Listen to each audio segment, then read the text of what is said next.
सोनू एक बड़ा व्यापारी था। उसका बंगला शहर के सबसे बड़े इलाके में था। उसके पास हर वह चीज़ थी जो पैसों से खरीदी जा सकती है।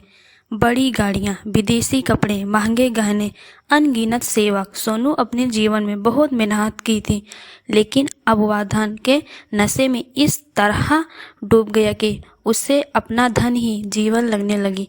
परंतु इतने ऐशो आराम के बावजूद सोनू हमेशा बेचैन रहता। उसे लगता था कि उसके पास कुछ ऐसा है जो अधूरा है, लेकिन महसूस नहीं हो पाता वह क्या है। उसके जीवन में एक खालीपन था जिसे वह किसी चीज़ से भर नहीं पा रहा था। वही दूसरी तरफ मोनू एक मजदूर था।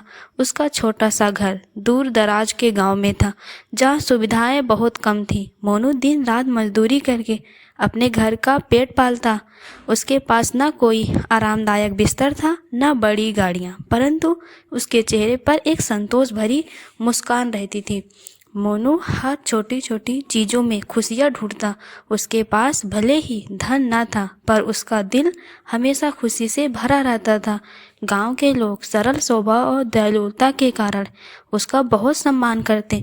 एक दिन सोनू किसी काम से गांव आया। उसने देखा कि मोनू अपने बच्चों के साथ हंसकर बात कर रहा है।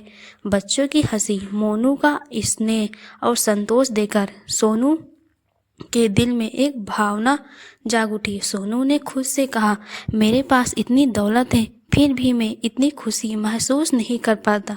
ये आदमी जो इतना तंगी में है, वह इतनी खुशी में कैसे है।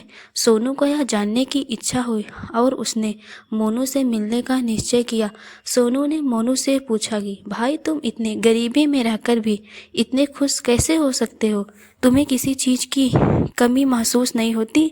मोनू मुस्कुराते हुए जवाब दिया, भाई, मैं इतना गरीब भले ही हूँ, लेकिन मेरे पास परिवार का प्यार, मेहनत का आनंद और भगवान का आशीर्वाद है। मुझे इन छोटी छोटी खुशियों में ही सब मिल जाता है।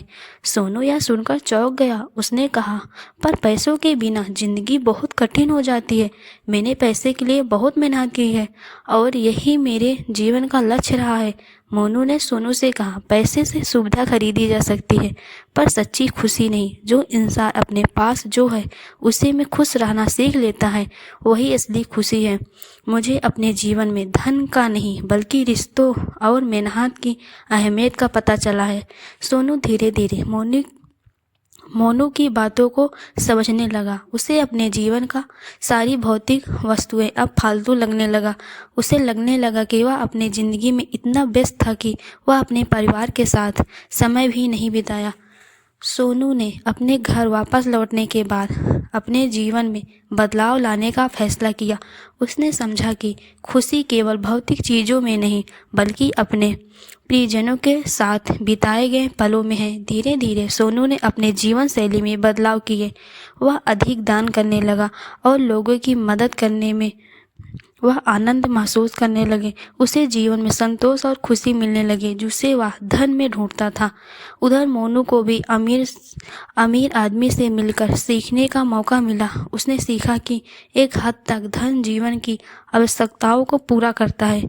इस कहानी से हमें यह संदेश मिलता है कि जीवन में संतोष और खुशी धन गरीबी पर निर्भर नहीं करती, बल्कि इस पर निर्भर करती है कि हमारे पास जो है हम उसका कितना कद्र करते हैं और अपने जीवन में संतुलन